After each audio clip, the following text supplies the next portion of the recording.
السلام علیکم ورحمۃ اللہ وبرکاتہ۔ آج کا لیسن سورہ النساء کی آیت نمبر 31 سے 33 تک ہے۔ پارہ نمبر 5۔ اعوذ باللہ من الشیطان الرجیم، بسم اللہ الرحمن الرحیم۔ رب اشرح لی صدری ویسر لی امری واحلل عقدۃ من لسانی یفقہوا قولی رب زدنی علما اللہم فقہنا فی الدین۔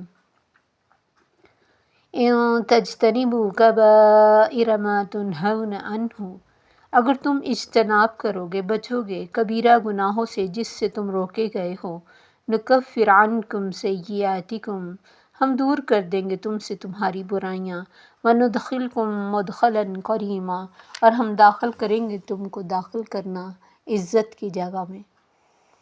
ولا تتمنوا، اور نہ تم تمنا کرو، ما فضل اللہ، جو فضیلت دی اللہ تعالیٰ نے بھی ساتھ اس کے، بعضکم علی بعض، بعض کو بعض پر۔ اس آیت میں اللہ تعالیٰ ارشاد فرماتے ہیں کہ اگر تم کبائر سے بچتے رہے تو تمہارے چھوٹے گناہوں کو ہم معاف کر دیں گے، تم سے تمہاری برائیاں دور کر دیں گے۔ اور کبائر کی ایک لمبی لسٹ ہے، اور چھوٹے گناہوں پر جو اصرار ہے وہ بھی بڑا گناہ بنا دیتا ہے اس کو، یعنی مسلسل انسان چھوٹا گناہ کرتا رہے یہ سوچ کے کہ کوئی فرق نہیں پڑتا تو وہ بھی بڑا بن جائے گا۔ اور پھر قرآن میں جن کاموں پر، جن گناہوں پر لعنت کا ذکر آیا وہ بھی کبیرہ گناہ ہے، جن پر عذاب کا ذکر آیا وہ بھی کبیرہ گناہ ہے، اور جو حدود اللہ کو کراس کرتا ہے وہ بھی کبیرہ گناہ کرتا ہے۔ حضرت عبداللہ بن مسعود کہتے ہیں کہ میں نے نبی صلی اللہ علیہ وسلم سے پوچھا، اللہ کے نزدیک کون سا گناہ بڑا ہے؟ فرمایا یہ کہ تو کسی کو اللہ کے برابر کر دے حالانکہ اللہ نے تجھے پیدا کیا۔ میں نے عرض کیا یہ تو واقعی بہت بڑا گناہ ہے، اس کے بعد کون سا گناہ بڑا ہے؟ فرمایا تو اولاد کو اس ڈر سے مار ڈالے کہ اسے کھلانا پڑے گا۔ میں نے پوچھا پھر؟ فرمایا یہ کہ تو ہمسائے کی بیوی سے زنا کرے۔ یہ بخاری کی حدیث ہے۔ سیدنا انس بن مالک کہتے کہ نبی صلی اللہ علیہ وسلم نے کبیرہ گناہوں کا ذکر کیا تو فرمایا بڑے گناہ یہ ہیں اللہ کے ساتھ شرک کرنا، ناحق خون کرنا، والدین کو ستانا۔ پھر فرمایا کیا میں تمہیں بڑے سے بڑا گناہ نہ بتاؤں؟ قول الزور، یعنی جھوٹی گواہی، ہیرا پھیری سے بات کو بدل دینا اور جھوٹی گواہی دینا۔ پھر اس کے علاوہ ماں باپ کی نافرمانی، یتیم کا مال کھانا، سود کھانا، بھولی بھالی عورتوں پر الزام لگانا، قتل کرنا، اور اس کے علاوہ مزید یعنی جو گناہ ہے کبیرہ وہ قرآن میں بھی ذکر ہے اور احادیث میں بھی۔ تو گناہ بڑا ہو یا چھوٹا، گناہ تو گناہ ہی ہوتا ہے۔ اپنے مالک کی نافرمانی، جو محبت کرتا ہے اپنے مالک سے وہ اس کو چھوٹے گناہ سے بھی ناراض نہیں کرتا، بڑے کی طرف تو سوچتا بھی نہیں، کیونکہ اگر ہم یہ سوچیں کہ یہ بڑا ہے یہ ہم نہیں کریں گے، چھوٹے کر لیں گے، تو یہ نہیں کہا گیا کہ چھوٹے کر لو تو بڑے سے بچو، بلکہ گناہ تو گناہ ہے۔ ہر گناہ جو چھوٹا بھی ہے وہ جو نیک انسان ان کو بڑا نظر آتا ہے۔ جیسے حضرت انس رضی اللہ عنہ فرماتے ہیں کہ نبی صلی اللہ علیہ وسلم کی زندگی میں جن چیزوں کو، جن گناہوں کو ہم مہلکات سمجھتے تھے کہ یہ مار ڈالنے والے گناہ ہیں، آج کے لوگ یعنی اپنے نبی صلی اللہ علیہ وسلم کے بعد کے دور میں انہوں نے فرمایا لوگ اب ان کو ایسا سمجھتے ہیں جیسے ناک سے مکھی اڑا دینا۔ اور اب 1400 سال کے بعد گناہوں کو خوبصورت نام دے کے، سود کے خوبصورت نام، حتیٰ کہ بینکوں سے لوگ آ کے دوسروں کو قائل کرتے ہیں کہ یہ اسلامک بینک ہے، اس میں ہم آپ کے کام کو اپس اینڈ ڈاؤن کے ساتھ آپ کو دیں گے، صرف فکس نہیں دیں گے، یعنی مختلف فریب کے جال بچھائے جاتے ہیں کہ سود جو ہے وہ لینا لوگ شروع کر دیں، اور بہت سارے لوگ کرتے بھی ہیں کیونکہ انکم زیادہ ہے، بیٹھے بٹھائے مل جاتا ہے، تو اس سے لوگ اس ٹریپ میں آ جاتے۔ پھر کسی پر الزام لگانا اب کوئی بڑی بات نہیں، قتل تو بالکل ایسے جیسے کوئی چونٹی کو مار دے تو شاید اس کا بھی اسے کوئی افسوس ہو، انسان کے قتل کا کوئی افسوس نہیں، اور یہ قیامت کی نشانیاں ہیں۔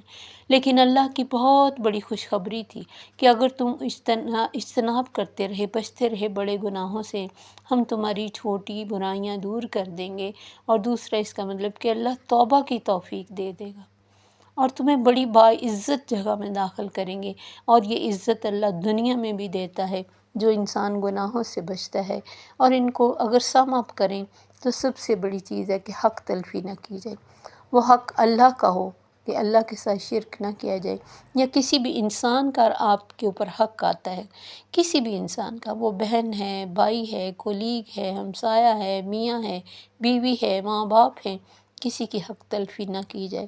پھر دوسری بڑی بات، بے خوف نہ ہوا جائے۔ اللہ کے پکڑ سے بے خوف ہونا انسان کو بہت بڑے گناہوں کی طرف لے جاتا ہے۔ تو کیا ہوا؟ کیا فرق پڑتا ہے؟ گناہ سے توبہ کر لیں گے، اس بھلاوے پہ گناہ کرتے رہنا، تو بے خوف نہیں ہونا، کیونکہ جس کے دل میں تقوی ہوگا، اللہ کا ڈر ہوگا، وہ اس کے لیے چھوٹا گناہ بھی اس کو بڑا نظر آئے گا، لیکن جو بے خوف ہو جائے گا وہ بڑے گناہ کو کرتے ہوئے بھی ذرا نہیں گھبرائے گا۔ تو پہلے تو حق تلفی نہیں کرنی، پھر بے خوف نہیں ہونا، پھر توڑنا نہیں، نہ رشتے ناتوں کو توڑنا ہے، نہ اللہ کی حدود کو توڑنا ہے، نہ اللہ کے بنائے ہوئے قانون کو توڑنا ہے، نہ جہاں بھی اس نے لمٹ لگائی اس لمٹ پہ کھڑے ہو جانا ہے اور اس میں کراس نہیں کرنا۔ اگر یہ چیزیں تین انسان اپنی زندگی میں اپنے ذہن میں رکھے کہ میں نہ تو کسی کا حق مارنا ہے، نہ میں نے بے خوف ہونا ہے، اور نہ میں نے کوئی چیز توڑنی ہے، نہ کسی کا دل، نہ کسی کی کوئی چیز، نہ کوئی حد، اور نہ ہی کوئی رشتہ، تو بہت سارے گناہوں سے انسان آٹومیٹکلی بچ سکتا ہے۔ اور پھر عزت تو اللہ کے پاس ہے ساری، فَإِنَّ الْعِزَّةَ لِلَّهِ جَمِيعًا۔ اگر اس نے کہا کہ میں باعزت کریم جگہ پہ، یعنی مدخلاً کریمہ، بڑی عزتوں سے، آنر سے اس کو داخل کروں گا ایسی جگہ پہ جہاں اس کو دنیا میں اگر وقتی طور پر انسان کو سچ بولنے سے یا پھر حق پہ رہنے سے کوئی کبھی اپنی لگے کہ میری عزت نہیں ہوئی، لوگوں نے میرا مذاق اڑایا، تو وہ ساری عزت اکٹھی کر کے اللہ دے دے گا۔ اس کے بعد اللہ تعالیٰ نے فرمایا وَلَا تَتَمَنَّوْا مَا فَضَّلَ اللَّهُ بِهِ بَعْضَكُمْ عَلَىٰ بَعْضٍ۔ اللہ نے جو بعض کو بعض پر فضیلت دی ہے، اس کی تمنا نہ کرو۔ حضرت ام سلمہ رضی اللہ عنہ نے ایک مرتبہ کہا، اللہ کے نبی، مرد جہاد کرتے ہیں، ہم عورتیں اس ثواب سے محروم ہیں، اس طرح میراث میں بھی ہمیں مردوں کی نسبت آدھا ملتا ہے۔ اس پر یہ آیت نازل ہوئی کہ نہ تمنا کرو جو اللہ نے بعض کو بعض پر فضیلت دی ہے، اور یہ ترمذی کی حدیث ہے۔ پھر ایک اور روایت میں ہے کہ عورتوں نے یہ آرزو کی تھی کاش ہم بھی مرد ہوتے تو جہاد میں جاتے، اور ایک عورت نے نبی صلی اللہ علیہ وسلم کی خدمت میں حاضر ہو کے کہا، دیکھیے مرد کو 2 عورتوں کے برابر حصہ ملتا ہے، 2 عورتوں کی شہادت کے مثل ایک مرد کی سمجھی جاتی، پھر عمل میں بھی اسی طرح کے ایک نیکی کی آدھی نیکی رہ جاتی، یعنی یہ عمل میں بھی ایسا ہے۔ اس پر یہ آیت نازل ہوئی۔ اور اسی طرح مردوں نے بھی کہا تھا کہ جب ہم دوہرے حصے کے مالک ہیں تو ہمیں اجر بھی دوہرا کیوں نہیں ملتا۔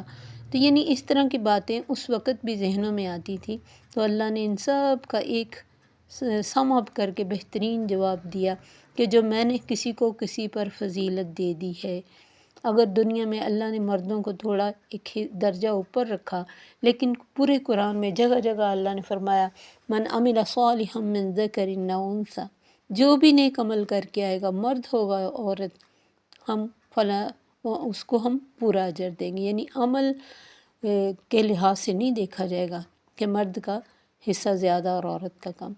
تو للرجال نصیب مما اکتسبوا، مردوں کو حصہ ملے گا اس میں سے جو وہ کمائی کریں گے، جو وہ لے کے آئیں گے اللہ کے سامنے۔ وللنساء نصیب مما اکتسبن، اور عورتوں کے لیے حصہ اس میں سے جو وہ کما کے لائیں گے اپنے ہاتھوں سے، جو نیکیاں کریں گی، جو زندگی میں وہ ایفرٹ کریں گی۔ اور اس کی بڑی مثالیں میں پہلے بھی دے چکی کہ حضرت ہاجرہ کا وہ چکر لگانا اللہ نے اتنا پسند کیا اپنی راہ میں کہ مرد اسی راستے پر چکر لگاتے ہیں اور قیامت تک لگائیں گے۔ تو یہ اللہ چن لیتا ہے، اللہ نہیں دیکھتا عمل کے لحاظ سے وہ مرد نے کیا یا عورت نے کیا۔ جس نے کوشش کی من جد وجد، جس نے کوشش کی وہ پالے گا۔ دنیا میں اگر کوئی کسی سے مال میں، شکل میں، اولاد میں، عقل میں، گھر میں، لگژریز میں زیادہ ہے تو یہ سمجھنا چاہیے کہ اللہ جس کو جو دیتا ہے وہ اپنی حکمت سے دیتا ہے۔ کچھ کو وہ زیادہ دیتا ہے برائیوں میں آگے جانے کے لیے، کچھ کو زیادہ اس لیے دیتا ہے کہ وہ نیکیوں کے بہت بڑے کام کریں گے، اور کچھ کو کم میں اس لیے رکھتا ہے کہ وہ ان کے لیے کم ہی بہتر ہے۔ اگر ان کو زیادہ مل جائے تو وہ گناہوں میں بڑھ جائے، تو ایک طرح سے اللہ کی ان کے ساتھ رحمت ہوتی ہے کہ اسے پتہ ہوتا ہے کہ یہ اتنے میں سیٹ رہیں گے، وہ اتنے میں ان کو خوش رکھتا ہے۔ اور سب سے بڑی چیز جو اللہ کسی کو عطا کرتا ہے وہ اس کا فضل بھی ہے اور قناعت کی دولت ہے، کہ اللہ کے فیصلے پر انسان راضی ہو اور جو اس نے دیا اس کی طرف دھیان رکھے، بجائے اس کے کہ دوسروں کی تھوڑی زیادہ چیز دیکھ کے تو اس پہ حسرتیں اور آہیں بھرتا رہے۔ اس لیے اللہ نے فرمایا حصہ جس کے لیے جو کوئی کر کے آئے گا اس کو اس میں سے حصہ ملے گا۔ تمہارا کیا کام ہے؟ وَاسْأَلُوا اللَّهَ مِنْ فَضْلِهِ، اللہ سے اس کا فضل مانگا کرو۔ اسی لیے نبی صلی اللہ علیہ وسلم دعا کیا کرتے تھے، اللہم انی اسألک من فضلک العظیم، اللہ ہمیں اپنے بڑے فضل سے عطا کر، تجھ سے سوال کرتے ہیں ہم تیرے فضل کا۔ ان اللہ بکل شیء علیم، اللہ ہر چیز کو جانتا ہے، کہ کسی کے کسی کی زیادہ چیز دیکھ کے کس کے دل میں حسد آتا ہے، اور کوئی کون ہے جو اپنی چیزوں پر اس کا شکر ادا کر کے اپنی چیزوں میں برکتیں اللہ سے لے لیتا ہے۔ تو اصل چیز یہ ہے کہ اسی لیے نبی صلی اللہ علیہ وسلم نے فرمایا دنیا کے معاملے میں اپنے سے نچلے کو دیکھو اور دین کے معاملے سے اپنے سے اوپر والے کو دیکھو، تمہارے اندر شکر آئے گا۔ تو یہ شکر تبھی آتا ہے جب انسان کم والوں کو دیکھے، زیادہ کو دیکھ کے آہیں بھرنے کی بجائے یا حسرت کرنے کی بجائے اللہ کو ناراض نہ کرے، کیونکہ یہ اس کی تقسیم ہے اور اس کی تقسیم حکمتوں پر مبنی ہے۔ اگلی آیت میں اللہ نے فرمایا وَلِكُلٍّ جَعَلْنَا مَوَالِيَ مِمَّا تَرَكَ الْوَالِدَانِ وَالْأَقْرَبُونَ، ہر ایک کے لیے ہم نے بنا دیے وارث جو اس میں سے جو چھوڑ جائیں والدین اور قریبی رشتہ دار، وَالَّذِينَ عَقَدَتْ أَيْمَانُكُمْ فَآتُوهُمْ نَصِيبَهُمْ، وہ لوگ کہ جن سے تم نے عہد باندھ رکھا ہے تو ان کو ان کا حصہ دو، بے شک اللہ ہر چیز پر گواہ ہے۔ اب یہ ہے کہ یہ آیت وراثت کے احکام سے پہلے کی ہے، منسوخ ہے، لیکن پہلے یہ تھا کہ دوست آپس میں ڈیل کر لیتے کہ میں مر گیا تو میرا وارث تو، اور تو مر گیا تو میرا وارث تیرا وارث میں، اس طرح یعنی یہ ہمارے بچوں کا، ہماری بیوی کا تم نے خیال رکھنا ہے اور ہماری جائیداد ساری لے لینا۔ اور پھر اڈاپٹ کیے ہوئے بچوں کو بھی وراثت میں حصہ ملتا تھا۔